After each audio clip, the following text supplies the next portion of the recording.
Hello faithful viewers and welcome back to another Transformers review. This time we're looking at the Transformers Legacy United Cybertron Starscream. Yes, this is the modern day interpretation of the Transformers Cybertron version of good old Screamer here. Before we look at the figure in earnest, we're going to put him to the side, pan up and take a very quick look at his packaging. So this is the Legacy United packaging. It's still the same old cutout window sort of thing here with the figure exposed to the elements, but you've got a nice CG render of the vehicle mode right there. Legacy United, Cybertron Universe Starscream, Transformers Generations, Takara Tomy. There's a load of gobbledygook on the side there, including animated Optimus Prime, Magmatron, animated Bumblebee, Chase from the kids show, I think, Rescue Bots, that's it, I couldn't remember. Armada Tidal Wave, Megatron, Windblade. Come to the back, you've got more images of the figure, 26 steps of transformation, yeah. And on this side, another good couple renders of Screamer himself. Logo on the top, nothing apart from Lego Gumbo on the bottom, and that's the box. Okay, so just as before, Starscream turns into a Cybertronian jet, reminiscent of the Tetrajet design from G1, and also I think from The War Within. That might have been the original inspiration for this version of Starscream. Anyway, it's very faithful to how he looked in the original Cybertron cartoon. His primary colours are, of course, a nice red, coupled with grey and some dark shades of blue, and also some little bits of yellow to pop out some accents there, as well as a translucent purple cockpit and the translucent cyber key weapons, which we'll get to in a little while. It is, again, it's faithful to how he originally was. It's not a great deal to really comment on in terms of the vehicle mode, just because it looks good. Now you'll see there is some weapon storage on the bottom right there. That is one way to have the gun that it comes with. Alternatively, you can have it on top there. So I appreciate the fact that it comes with an accessory or two and that you have multiple options of which to display it when it comes to the vehicle mode. It is a very nice design. I have always appreciated this vehicle mode that Starscream rocks in Transformers Cybertron. One thing to note here for this version of the figure as opposed to the original, with the original his head was exposed. He had visible head syndrome. They've actually thought of a way to get around that for this version. In the transformation, the head actually tucks away, and you kind of got this little bit here, which almost acts as kind of like a reminiscent tribute to it. So that's just an interesting thing to point out, I think. But otherwise, again, there's not too terribly much to say in terms of the jet mode. He is missing some vital paint apps, in my opinion. He could have done with some more red lines along the side there, just to break up the mundane grey. And I think that is maybe one of the biggest detriments to this figure. He just could have done with a bit more paint in a few key areas, because he kind of does look a little bit bland, in my opinion. But I don't know, that might be just down primarily to the shade of grey and red that they chose to use. Kind of makes him look a bit desaturated in a few places. But otherwise, it's a very nice vehicle mode. So in terms of the weapon storage, we did say that he's got that there. But if we just show off the alternative thing that we can do, if we unclip that, let's just pop that back together. And then the alternate placement for this rifle is actually where these fins are.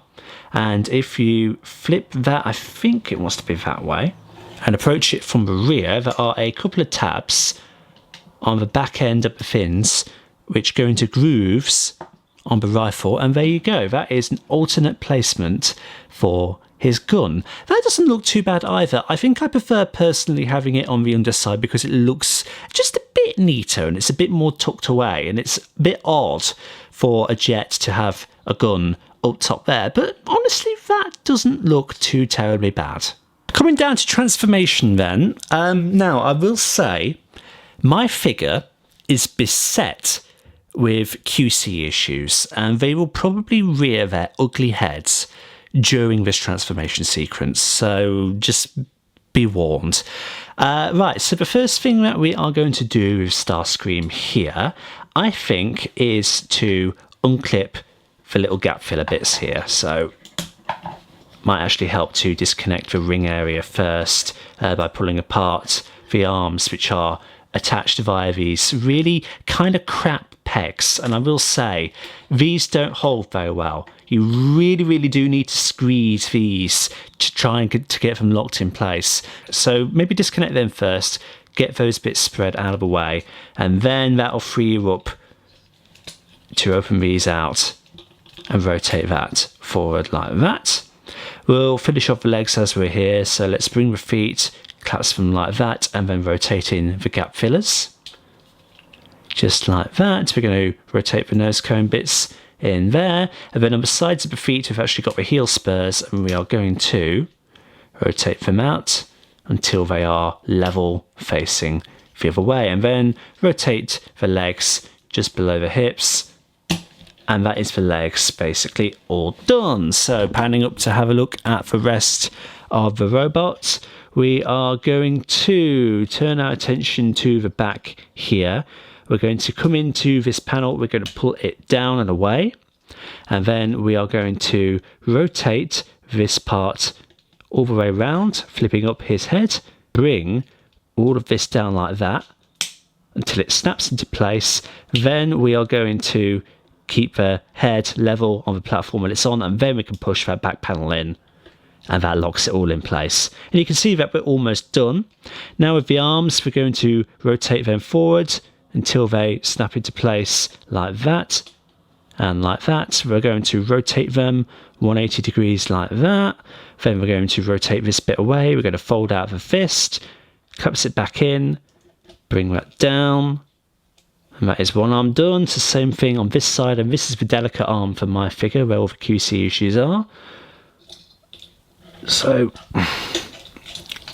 rotate that out, bring the fist out, rotate that back, and gently bring the arm down.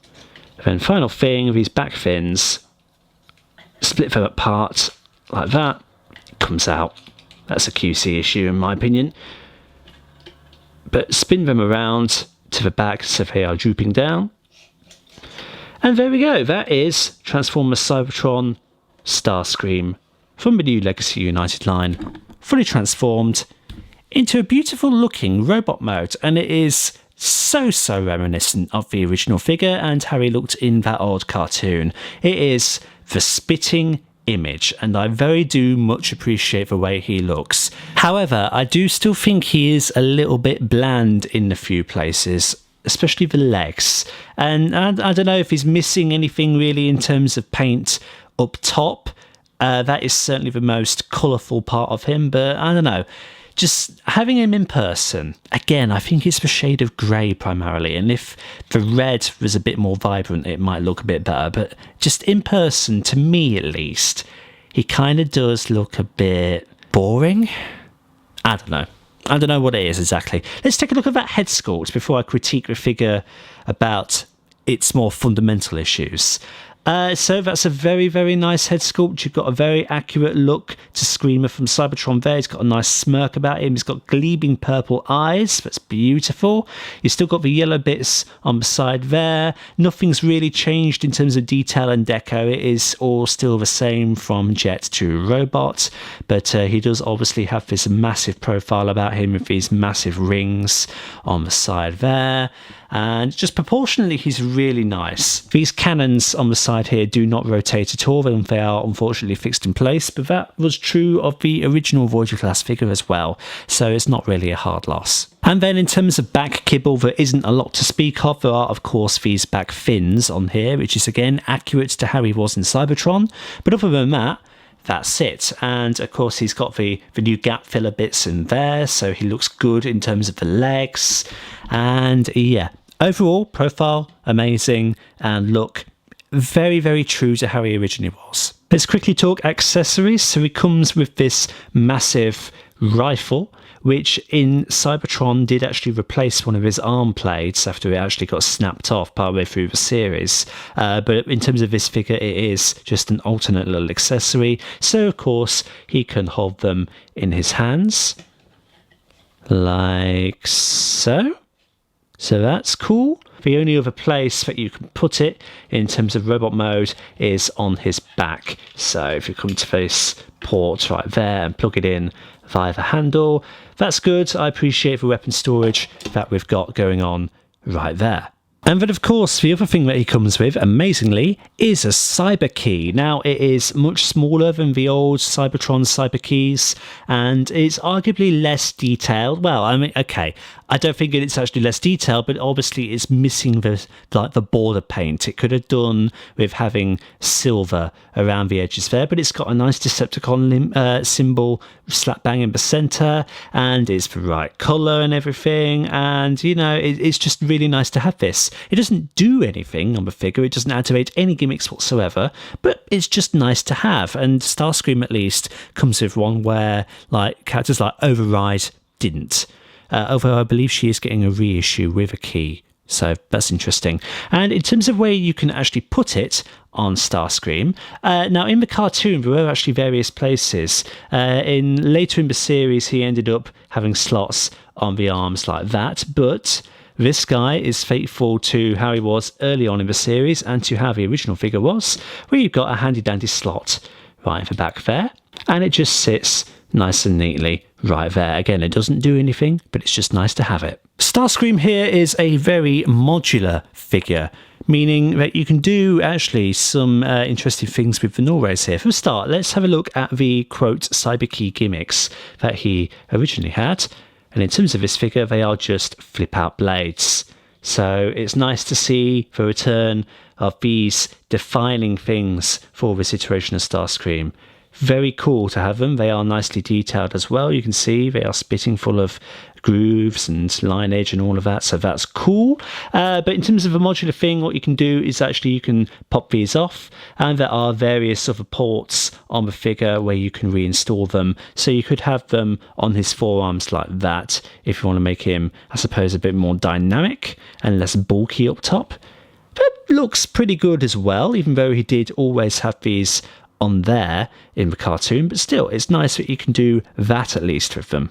I do have a few complaints though. Well, one major complaint, and I think this might be specific to my figure, unfortunately. It's beset with QC issues, and they really do actually take away from my overall enjoyment of the figure, unfortunately. So what do I mean? Well, things fall off this figure with very minimal effort. Point number one, the null rays themselves, actually, they are not secure enough on these pegs. You can see that the pegs right here are, well, you would if you could actually be in focus. They are quite small, and you've got this bit on here which minimises the amount of grip, I suppose, that these can go into the ports with. The ports are also relatively shallow, so they come off with minimal effort. Same thing is true for the fins here. They fall off very, very easily, and they are not very secure in those ports. And then the most egregious thing with my Starscream is his right arm at the shoulder, and this happened to me very quickly when first playing with this figure, and it happens when you rotate it a specific way as well. Well, basically that happens all the bloody time, and I'm not happy with that. It's always the right arm as well. The left arm very rarely comes off. But this, it's so annoying. It is so annoying. So the way that you have to kind of get around it is, if you want to rotate his arm, you have to rotate it that specific way. If you try and rotate it this way, off it goes. And there must be some sort of factory defect going on here. To get it back in, it's kind of like a mushroom peg. So you have to slot it in at the back, when you have to push the shoulder bit back that way, meaning that the peg is coming forward. And that gets it into the natural position that it should be. However, look at that. That's awful. And please write in the comments if you have this figure yourselves, and if it has the same QC issue as mine, because I want to know if this is a widespread problem. Because if it is, that is terrible. Despite the QC issue that I've got with mine, one thing that this Starscream is really good at is articulation and posability. So the head can rotate 360 degrees. It is slightly difficult to do just because it is kind of hidden by these bits here. He can't really look up, and he can only look down ever so slightly, so it's just really a rotation you've got going on there. With the arms, let's do it on this one because the other one will just fall off. You've got 360 degrees of rotation there. You've got a dedicated butterfly joint also, so that's cool. You can also spread his arms out that far, but then you can pull these parts down, and then you've got access to a further rotation, so that's excellent as well. The arms are also capable of doing 360 degrees at the bicep. You've got a double bend at the elbows, so you've got just over 90 degrees of bend right there. And the fists are also capable of rotation, so that's cool. In terms of the waist, you actually do have waist articulation, which the original figure didn't have, so that far that way and that far that way. In terms of the legs, brilliant forward kick, brilliant back kick, and guess what? A beautiful spread. You've got a 360 degree rotation at the thigh, you've got an over 90 degree bend at the knee, and in terms of the ankles, you've got tiltage and rocker going in like that, and a little bit of up and down as well. So overall articulation and posability is phenomenal with this thing. That is arguably the main selling point of this Starscream. For size comparisons then, here is Starscream with another figure that has massive shoulder problems, Legacy Armada Megatron. On the topic of Armada, here he is with Legacy Armada Starscream. But here's the big one, and this will definitely be an old versus new at some point down the line. Legacy Cybertron Starscream with the original Voyager class Cybertron Starscream. And then here he is with Marvel Legends Far From Home Mysterio. To transform Starscream back into vehicle mode, the first thing that we are going to look at are the arms. So we're going to bring them up, and we are going to just rotate the fist so that the forearm comes away like that. We're going to then rotate the fist in and close that back up, and then rotate it at the bicep 180. Same thing on this one. That's the first. Same thing on this one. We're going to move the arm up. We're going to rotate that out, fold the fist in, rotate it back in, and rotate at the bicep 180 degrees like that. And then we are going to disconnect the forearm like that, and we're going to bend it all the way back, and then plug the arms into ports just on the underside of the fuselage there. Try and force it in as much as you can. It's not the best of grips that it has. Things will pop off all throughout this transformation. But anyway, disconnect that, rotate it all the way back, and plug it in like so. Give it a good old squeeze as tightly as you can, and that's basically the arms done. We're going to take these fins and we're going to rotate them about that far for a start, and then we're going to come to this back panel here. We're going to disconnect it, and then we're going to rotate the head and hide it away, which is a major difference between this and the original version. Try and get it as straight as you can, so then you can plug that panel back in, and then finish rotating the fins up, or just disconnect them like I just did there. I'll tell you, the QC issues on this figure are abysmal. But anyway, that is kind of like the rear end of the jet fully complete. The last thing we're going to do here is have a firm grip right here on the waist area and give it a good old tug and disconnect all of that. You can see this came undone again, so just squeeze it all back into place. And now we've got him like that. So we're going to work on the feet now. Get your nails in and pull out the nose cones like so. Rotate the legs like that. We're going to take these heel spurs on the side of the feet and we're going to rotate them forward. That's a slightly new bit. And another new bit are these gap fillers on the back of the legs here. So we're just going to unravel them like so. And then we are going to straighten the feet like that.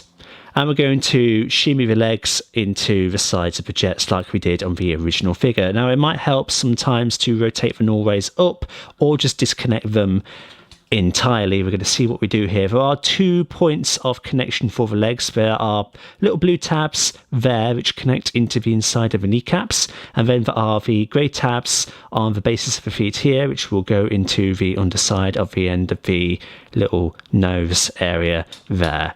So we're just going to attempt to shimmy these in. Things will probably come undone all over the shot, but that's just the case with this figure, unfortunately.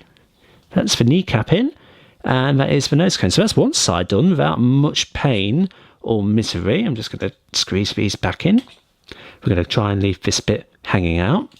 And then same thing on this side. So we're going to rotate. That's the kneecap area in. That's that bit in. Squeeze the nose cone part together.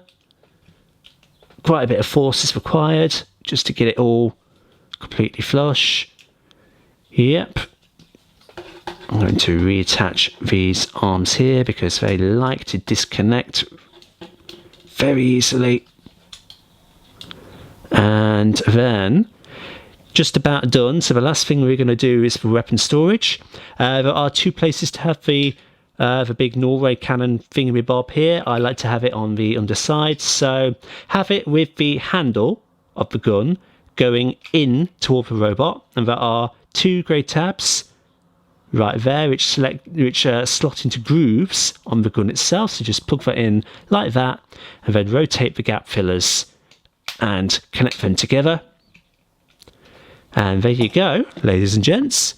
That is our Legacy United Starscream from Transformers Cybertron, fully transformed into vehicle mode. Okay then, so that's been our look at the Legacy United Transformers Cybertron Starscream. Overall, it is a very, very good figure, and it is a very good update to the original version of Starscream that came out back in the mid-noughties.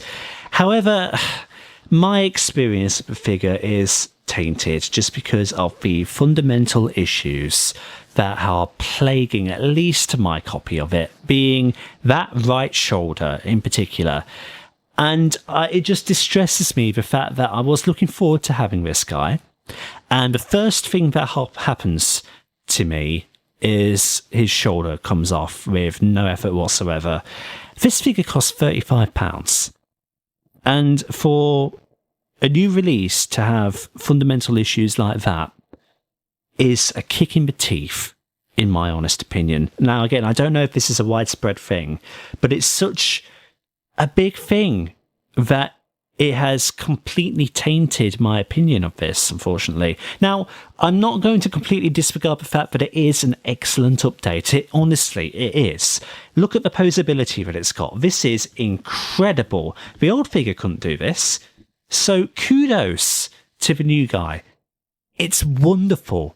It doesn't need the gimmickry that the original had. They've substituted that for just flip out stuff as well, so that's good. It comes with a cyber key.